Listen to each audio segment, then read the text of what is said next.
The Department of Justice has removed hundreds of news releases from its website about criminal cases tied to the January 6th Capitol attack.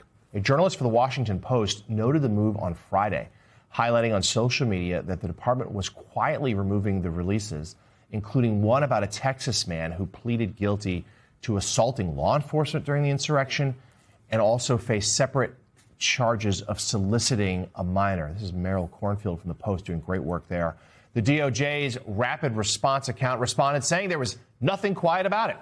The Post also said, we are proud to reverse the DOJ's weaponization under the Biden administration, calling information about the prosecution's partisan propaganda.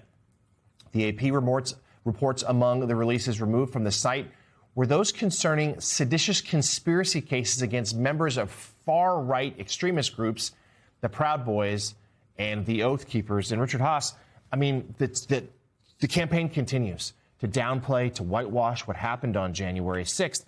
And the timing here is so telling that DOJ is going with this amid a real furor that kicked up about the slush fund that President Trump wants created to which would give compensation to those, who are victims of political weaponization, their words, which includes January 6 rioters, including some of those who are convicted by a jury of their peers, and some fear it's an incentive to commit violence again. Yeah, and the pushback against the slush fund, including from Republicans, is actually one of the, I think, a welcome sign that there might be some limits. And the previous story as well, Republican politics for the first time, in almost a year and a half, are getting a little bit interesting. Can I just make a larger point about what's going on with the January 6th thing? I recently read a book about China, and here's the connection. It was the Chinese attempt to rewrite history. And that's what we're seeing here a little bit. We're seeing it in some of the museums. We're seeing it now on this website. History is a powerful thing. It's how we educate ourselves. It's what we're meant to learn from as a people. And this is actually serious stuff. When people rewrite history, they fabricate history either by what they put in or what they leave out.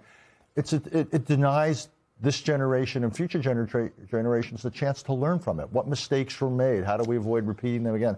I actually take this really seriously.